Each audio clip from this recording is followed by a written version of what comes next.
lost mine in the sand. Where will you stand? Well, Hanok, I'm not really sure where to start on this morning, so I'm going to turn it over to you and see where you want to go. Okay, Lot going fair on enough. over there, man. There sure is. But we actually need to sort of set the scene. We had really big news about 10 days ago. There was a major Iranian Hezbollah ballistic missile, something or other plant in Syria. Yeah. First reports were that we took it out, but that actually didn't explain it. We landed commandos inside who were able to take the archives and blow it up from the inside while we had air cover, making sure that no one came to intercept Wow. our soldiers. So this is amazing. Yeah. You guys are good. Okay, when we're good, we're very good. Yeah. Yeah. When we're not, we really stink from high heavens. Yeah. So people here were ecstatic, but it's one in a series of blows. Again, we're hearing more and more that the focus of attention is shifting north. Yeah. And for all of us who've raised children, there are just so many times you can say, don't go near that stove. Don't go near that stove. Now, if you had a parent like my mother, of blessed memory, it would be to take your hand and put it on there and give you a light burn to, really impress your mother. Again, this is the school of hard knocks. Okay. This is the Bronx. Yeah. No one messed around. But we do hear, Netanyahu saying, this has got to end and this can't keep going. And our cabinet, our security cabinet, added another objective to the war. Again, this war is almost 12 months old now. Yeah. We Coming had up on. another objective that we're going to return the northern residents. And then you've got all this backdoor politicking. Netanyahu is going to get rid of Gallant. Gallant doesn't want an operation in the north, but Gallant says he does want an operation in the north. We're trying to convince our American masters, please let us do something. Yeah. Amos Hochstein, the U.S. mediator, is basically saying, well, I'm getting nowhere. And that sets the stage for yesterday afternoon. So about 25 and a half hours ago, all of a sudden, our news media goes berserk. Okay, an unnamed source, but it was us. We all know it was us. Hezbollah knows it was us. The entire world knows it was us. And again, I come back to something and what's interesting is, since I haven't been able to guide, what's funny is my English is suffering, believe it or not. And my Hebrew is getting a lot better because I'm speaking Hebrew. I'm speaking Hebrew all the time. Okay. So I'm at the gym rehabbing, all the king's horses and all the king's men, trying to put Hanoch back together again. So I get in conversations with all these Israelis. And what's great is the gym that I go to here in Modi'in, one of the first Israeli ambassadors to Egypt is a member. Oh. A guy who was so senior in the Mossad is a member, along with his caregiver from the Philippines, who shockingly speaks fluent Hebrew. I mean, there's something, but this guy was so high up in the Mossad that even my trainer won't tell me what he did. I mean, it was really interesting. And Israelis are notorious for saying, yes, my cousin, he was be killing this. Yeah, no, nothing. Okay. So this is all of a sudden, all of the pages. Now, Hezbollah, I mean, I saw someone write an obnoxious comment saying, why do they keep saying the pagers blew up? These are cell phones. No, these were not cell phones. Hezbollah, see, cell phone networks can be hacked. Yeah. Israel has done that extensively, which is why Hamas has been so successful, because they've actually hardwired telephone wires in Yeah. the tunnels, so Yeah. we can't hack those. Okay. Hezbollah had another approach. They used pagers. Hmm. So somehow, hundreds of pagers almost simultaneously in Lebanon explode. And there's some fabulous video Oh yeah. all over the media. Now, again, you know, and a message was sent to draw their attention to it. So some people had it up near their face. And other people, of course, I remember when I had a pager, I had it in my pocket. Yeah. I'm going to leave the rest to your imagination, boys and girls. So death tolls somewhere around 10 or 12, something like 200 to 300 in critical condition, and over 3,000 to 4,000 more injured. All members of the Hezbollah terrorist organization. Now, what's amazing is much of the world is in an uproar about this, accusing Israel of terrorism, accusing Israel of all kinds. You're like, how could we do such a thing? Well, boys and girls, I'm going to give it to you straight right now. Since the 8th of October, the day after Hamas invaded us, Hezbollah has fired close to 8,000 rockets, missiles, and drones. They have killed several Israelis, including the murder of 12 of our Druze children in Majdal Shams. Yeah. They have scorched, eco-terrorism, burned, destroyed much of our forestry in the Golan and in the northern border with Lebanon. So this issue of like, ooh, is Israel bracing for retaliation? Retaliation, they've been at war with us for 11 and a half months. This, to me, honestly, however delicious this is too little too late. Yeah. Now the big question in Israel is, and this was the big issue at the gym today, was, wait a minute, wouldn't this have been the perfect opportunity with their communications down to have then launched whatever it is that we're planning to do? The problem is the American government is still sitting on our hands and on our heads. Yeah. That's number one.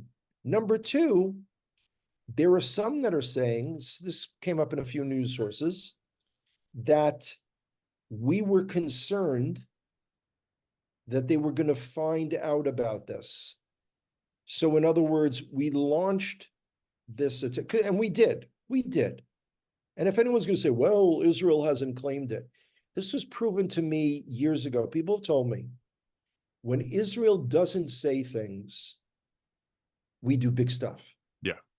When Israel talks all the time, like, we're going to send Lebanon back to the Stone Age. Come on, Bibi, tape it. Yeah, Just that means shut we're up. doing nothing. Yeah. We're doing nothing. We're doing nothing. So this is amazing. Someone just told me before,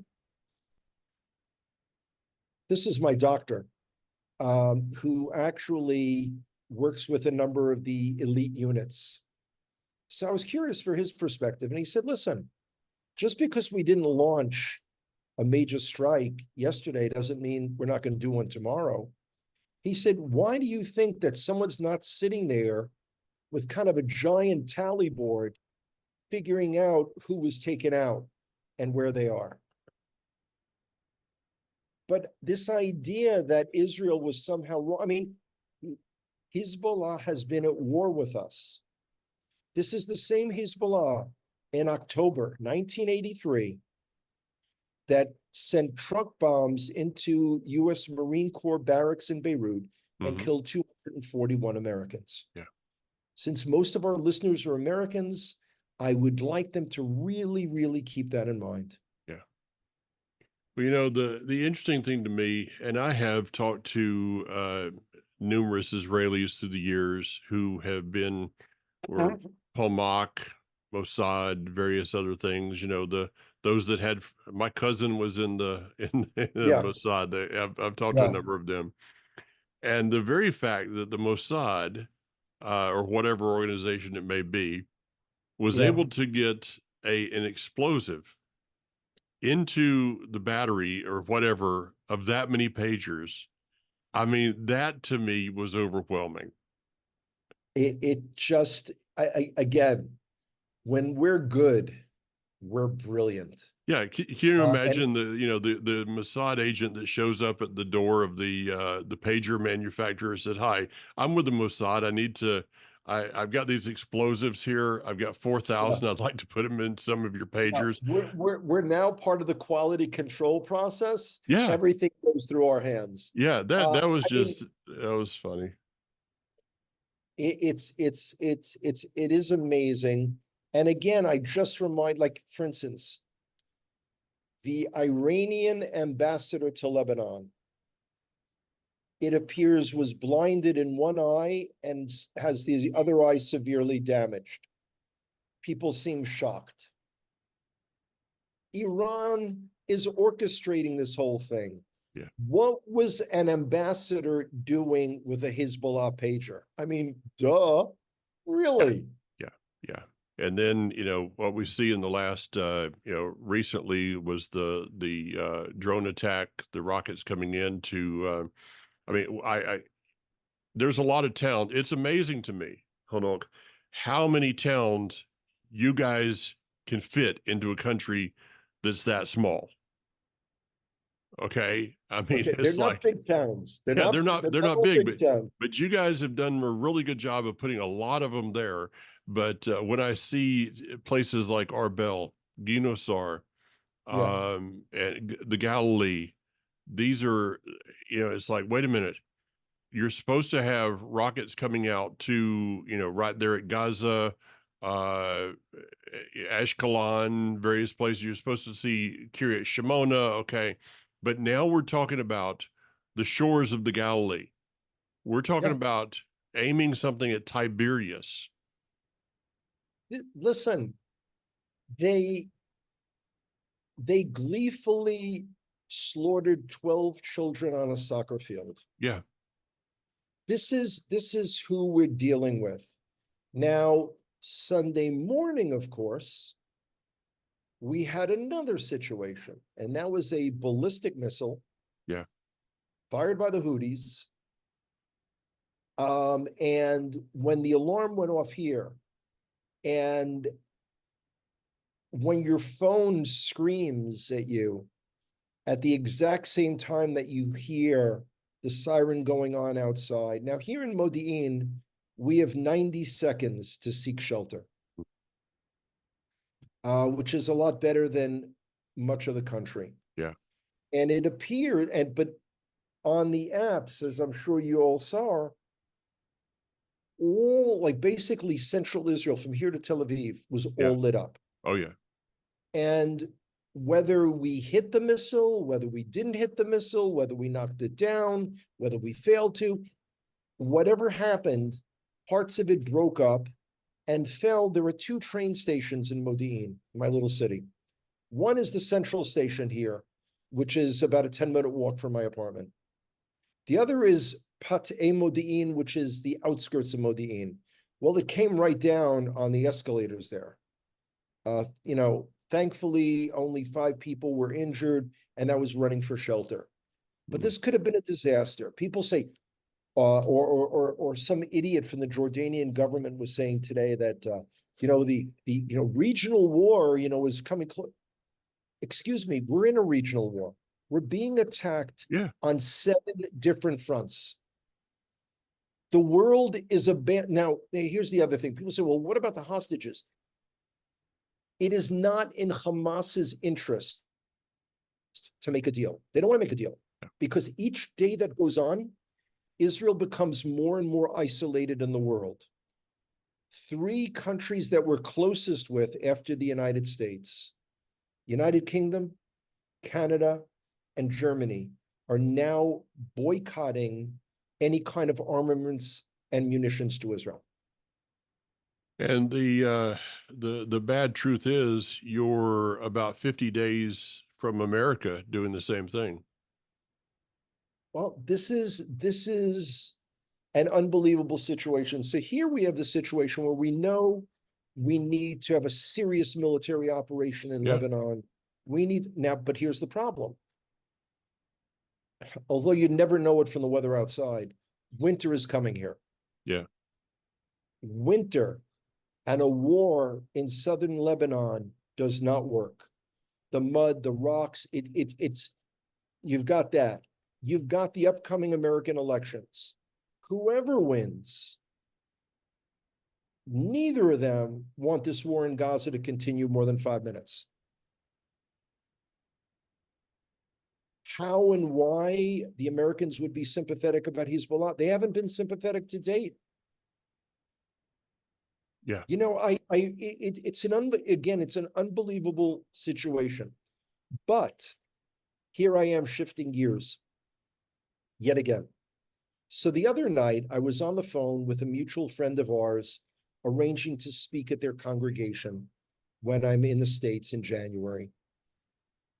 And one thing that they mentioned, and this could have been a line from a conversation that you and I have had, because it was basically like, wow, we're just sitting here and we're looking at all of those falling away, all these people just falling away. Yeah. And it is amazing. It is amazing that everything is becoming so clear, so black and white, and so much is you is or is you ain't. It's unbelievable. Well, we could say that this year, from the last Simchat Torah to this one, is a year that revealed the world. Yeah, Yeah, there that's has a never beautiful been way of putting it, Mike. there has not been a year that has revealed the world like this one has, and to just I'm just already thinking about what this Simchat Torah is going to be like here to many of us, to you guys. Uh, this is going to be a difficult time. You know, it's interesting on many levels.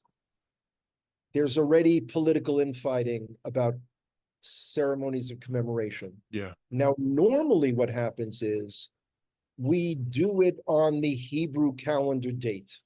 yeah, That's not going to happen because it occurred on Simchat Torah. You can't take a chag, you can't take a festival and then turn it into a day of mourning yeah, just like that. yeah. So this will be on October 7th. And it is beyond shocking. Well, I think it's appropriate. It's appropriate for Israel to do it on October 7th because that's the only way that the rest of the world will understand. If you guys did it on Simchat Torah, it would just take away. It would be a total non-event. At least this gives you at least some type of an opportunity to put this in the face of the world. So speaking about the world, so on the one hand, you have colleges throughout the US that will be having quote unquote pro-Palestine rallies on the 7th of October. Yeah. You have the United Nations, which now has a seat in the General Assembly for something called the State of Palestine. The entire, you know, again, I've said this so many times. Every night when I try to go to sleep, I think to myself, okay, can't get any crazier than today. And then I get up a few hours later and it's already crazier. Now, there was something I said. So Sunday, of course, I was unable to go up to the Har Bayit, the Temple Mount, because it turns out it was Muhammad's birthday. So I shared what I thought was a very inspirational quote. And in going back in my notes, I actually found that the source of that quote that I used came from Mike Clayton. What did I say? I watched Okay, it. okay. I paused for a second because I saw that look saying, What did I say now? and I said what? And I said what? Okay, this was sight is seeing things as it is. Vision is seeing things as they could be, or as I added in, should be. And that's really where we're all at right now. It's not just us going up to the Temple Mount that have to be thinking that. It's all of us. It's every time an individual goes to their congregational meeting, every time someone's on the phone with someone, every time someone is writing to someone or thinking about posting something on Facebook, think of it. Think of if you could control the world, what would it be like? What would you say? What would you, like, that's the, the classic thing of like, if you could have said to the 18-year-old Mike Clayton the following, what would that have been? That kind of thing. Yeah, Okay, we don't have to, we don't have have to air it. time for that one, But Hanok. We no, really but don't. that kind of thing of seeing beyond things, like when people say to me, well, Hanoch, prices have gone up in America. People don't have, the money to donate to causes in Israel. I gotta tell you, that burns my grits. It really does. Because the reality is, and this was shared to me by a pastor, he said, Hanoch, you need to remember people have money for what they want to have money for. Sure, sure. And the other thing is, if y'all think prices are going up in your local area, I look forward to the next time that you're in Israel, and I will stand behind you. So when you go to the supermarket with me and you look at the prices and I convert that into dollars for y'all, when you pass out, I will, this is the ultimate game of fate. I will catch you. Yeah. Maybe. The only thing that helps me in Israel is I kind of treat shekels like monopoly money. I don't really think about how much it actually is. Yeah. It's just like, I want a piece of pizza. Okay, it's $40. Okay. No, and it isn't. It isn't that bad, but we'll see by the time I get there. Uh, Another subject, Hanok, is I know that Yes, you sir. saw the news this morning. First thing I saw Yeah. was 4 soldiers Givati. killed. Yeah. And that's a tragedy for all of us. People look at the news and see that. One of them, a paramedic, was the first woman soldier killed since October 7th, I believe it is. Is that Yes. true? Yes, Okay. correct. In Gaza. Yeah. Um, 20 that, years old. yeah, Hashem and the IDF avenged their blood. Yeah. the 3 soldiers that were killed were from the Shaked unit, the Givati. Yeah, of Givati. And I've already been in touch with a mutual friend of mine, whose son knows those soldiers Of course. very well. And, this just brings it close. I said, you've heard me say this, you may have it written down. I didn't know that you wrote down so much of the stuff that I say, but, Yeah. By the way, be afraid. Be okay. very afraid. Yeah. Yeah. I've got a whole book here. I've got a Okay. whole book. Yeah. So when you hear Hanok say, my life coach said this, okay. It's But, not Yoda I'm referring to. okay. It's my When I say this on the bus, when I get there, when we take a tour, uh, that Israel is going to define your life. You can never go back. Yeah. For those that have been with us up at Itamar and you meet Moshe and Leah Goldsmith, you cannot unmeet them. You cannot get out of your head the way that Nir Levi says Baruch Hashem.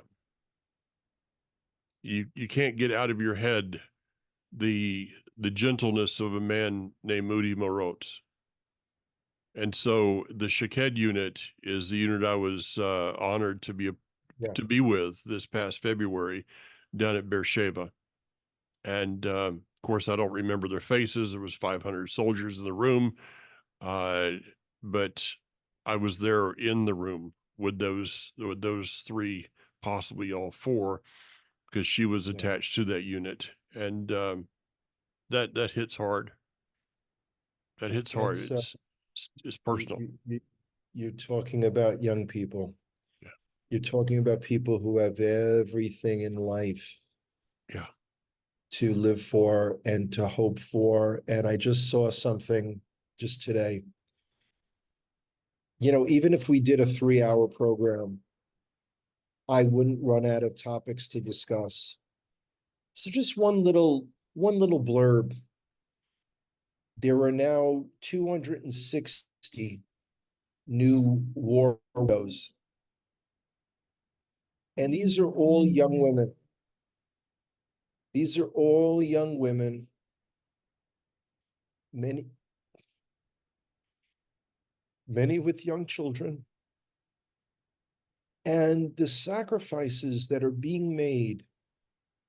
And I want to be clear, it's not just our young men and women on the front lines that are making the sacrifices.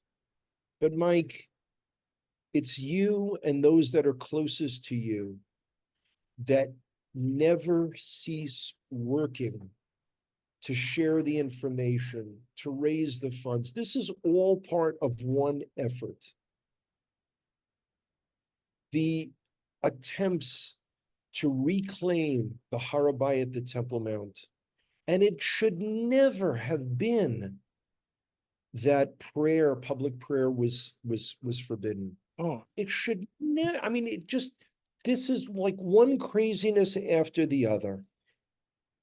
We're in this together, and truly, it is shot. You know, people talk about how World War II was like the event that defined a generation. We're going to look back after this war, and we're going to say, you know what? We knew the difference between the red pill and the blue pill, and we knew who was now on what side, and no one is going to be able to fool anyone anymore. I just taught this. I agree totally.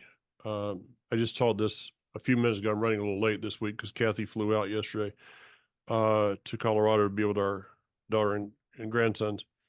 Deuteronomy 28, the foreigner living with you will be higher and higher.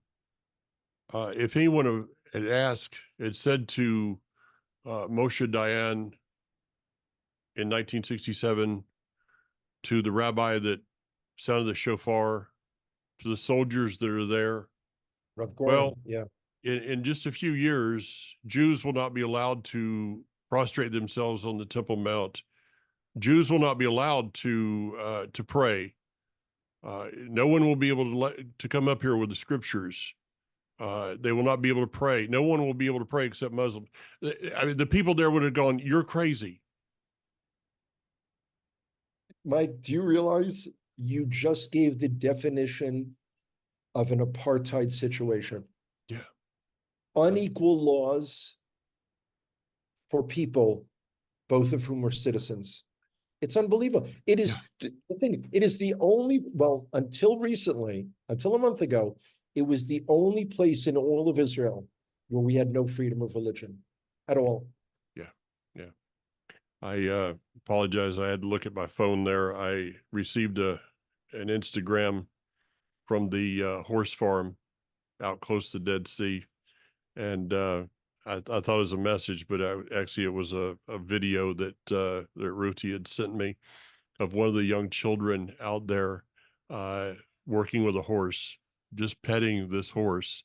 And the horse's mane up on top was up in a little bow, and it was just so cute to watch that video and to understand that in the midst of all of this is a place that we are working with on an ongoing basis.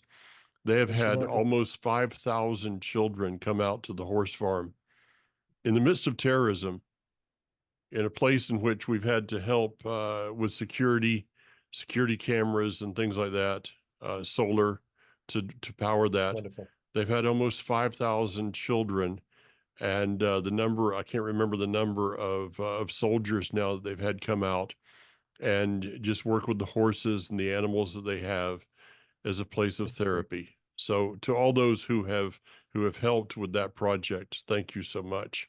That's There is fabulous. good going on in Israel today, and Absolutely. you know, these two Torah portions. This one, this week's Torah portion is when you come in to the land. Last week's when you go out to war. And the truth is, before we can come in, you got to go Yeah. out to war. Absolutely true, Mike. Yeah. Absolutely true. Be All right. strong, stay Yeah. focused. Talk to you soon, bro. Be safe, man. Bye-bye.